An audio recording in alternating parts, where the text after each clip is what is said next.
Hello students, so here one another important video, that is transcription in case of the eukaryotes. In my previous video we have discussed about the transcription in case of the prokaryotes. Now here it is eukaryotes, and this question is very important from your NEET as well as from your board examination point of view. What is the difference between the transcription in case of prokaryotes and eukaryotes? So before we start with this process, just a quick review. What is transcription? So transcription means transcribing the messages from DNA to the RNA. So the process by which we are transcribing the message from DNA to RNA is called as transcription. So let's start the process in case of the eukaryotes. The basic steps of this process is same as it is in case of the prokaryotes. These includes initiation, elongation, also known as polymerization, and the termination. So this process is also having a initiating codon from where the process will start, and then comes the polymerization or elongation, that this messenger RNA will be formed according to the code present on the DNA, and the entire process is done by the DNA dependent RNA polymerase. And when this enzyme it reaches up to the terminating codon, this green segment is representing the terminator part, and when it reaches over this, then the process of transcription will stop. So this basic step is same in case of both prokaryotes and in eukaryotes. Now we will discuss about the complexities. What are the more complex steps which are there in case of the eukaryotes? So the first important complex step is there, that in case of the eukaryotes there are three different type of RNA polymerase enzymes: polymerase 1, 2, and the RNA polymerase 3.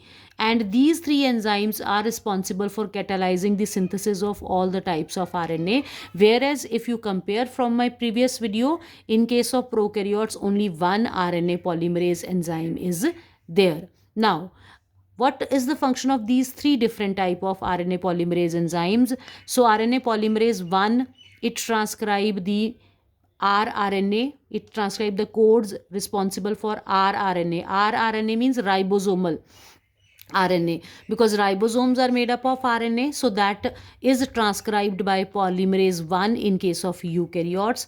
Second is RNA polymerase 2, which transcribe the messenger RNA. Messenger RNA, which is an important in case of the central dogma. According to that, the proteins will be synthesized. So this messenger RNA is also known as the hnRNA, that is heteronuclear, that I discuss in the next slide now. And the third type is the RNA polymerase 3, which will be responsible for the transcription of that is your tRNA, then 5srRNA and snrRNA. So these three are tRNA means that is transfer RNA, fine, which will be playing its role for transferring the amino acids during the process of translation. 5srRNA, that means this is the component of the smaller subunit of the ribosome, so that will be synthesized by RNA polymerase 3. And SN, that is small nuclear ribosomal RNA, small nuclear RNA, which is present inside the nucleus, and it performs the different functions over there. So these are the three type of enzymes and the respective RNA synthesized by them. So here is a one of a tip to learn that, because one is that transcribing only one type of rRNA, so it's easy to learn R. Second one is transcribing the messenger, but the other name of messenger is HN. So two are there. So 2 is doing these two and 3 is doing these 3 rRNA. So I hope you will be able to learn these three, that which RNA polymerase enzyme is transcribing which type of RNA. Now, the second important step or the complexity in case of the that eukaryote is there, that here the RNA formed from the process of this transcription, it contains the segments which do not code for any amino acid. Like you can see here, this is the segment of the DNA which is containing exons, introns, introns. The introns are the segment, these light blue colored are the segments which do not code for any amino acid. That means they do not make any protein, whereas the exons exons are those which contain the code for the respective amino acids.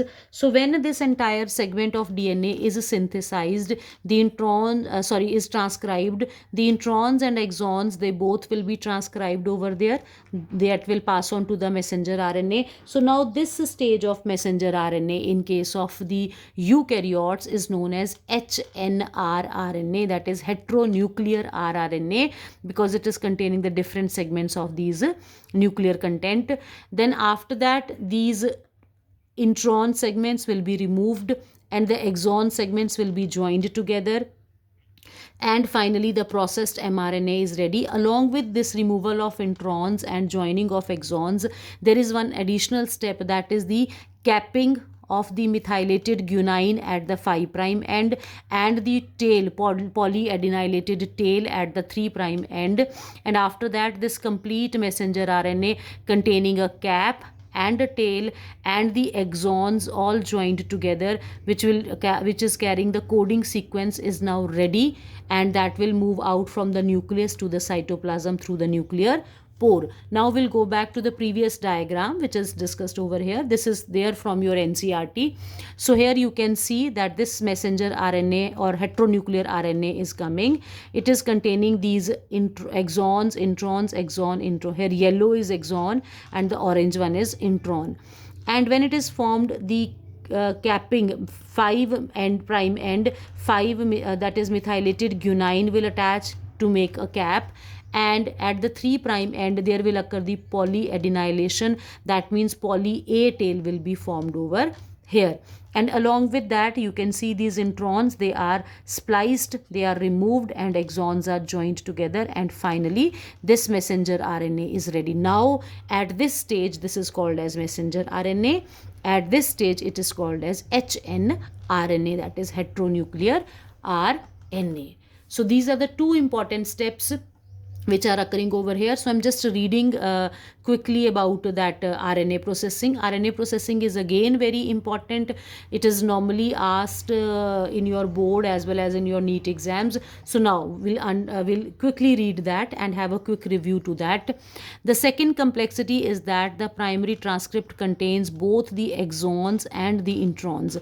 The introns are the non-functional segments. We know that these introns are the non-functional. They do not code for any amino acid. So the primary transcript are subject to a process called splicing, where the introns are removed and exons are joined in a defined order. So here these introns are removed and exons are joined, and this is called as the RNA splicing. Then next is there HNRNA undergoes two additional processes called the capping and tailing. Fine, that already discussed with you, that here capping at 5' end methylated guanine and tail at 3' end poly A tail or polyadenylation it is called as. That means addition of many adenylic acids over there. So in capping, as unusual nucleotide an unusual nucleotide methyl guanosine triphosphate is added at the 5' end of the HNRNA. In tailing, adenylate residues 200 to 300 can beat, fine, are added at 3' end. That is why it is called as poly A. Poly means many, fine, in a template dependent manner, and the fully processed hRNA is now called as the mRNA. And now this mRNA is transported out of the nucleus to the cytoplasm for translation, fine, as it is shared over here. So this is all about the that your process of transcription in case of eukaryotes and the complexities which are present over here. These are discussed with you. So let's have a quick before we move to that, what is the significance of these complexities? So if we talk about the significance of these complexities, first one is there, the split gene arrangement represents probably an ancient feature of the genome, as some of the segments of genome are inactive. They are not playing any role in protein synthesis. So it means they are the ancestral characters which were present in the ancestors and now they have become non-functional. And the second one is there, the presence of introns is reminiscent of antiquity. Fine. That means the process of splicing represents the dominance of RNA world. It means RNA world is dominating over the DNA. DNA cannot survive without RNA, whereas the RNA can survive without the DNA. So these are the significance of these two complexities. Now let's have a quick review. For that quick review, I have prepared 3 slides to you. I hope all of you will solve these slides, and even the answers are there in the previous slides. So here you have to match the column A with the column B. Here different polymerase enzymes are given and the different type of RNAs has been mentioned, and you have to pair them with the respective RNA polymerase. So that's one of the way to quickly recall the entire concept. Second is there, this is the process which is describing about the RNA processing. The same slide is already discussed ahead. So while filling up these blanks, you will get a quick review to the process of RNA processing. And again, a diagram with the few of the captions missing over there. So after filling these captions, you will have a quick review to the process. So I hope you people have enjoyed the video, and quickly you have a revision for the topic. Thank you.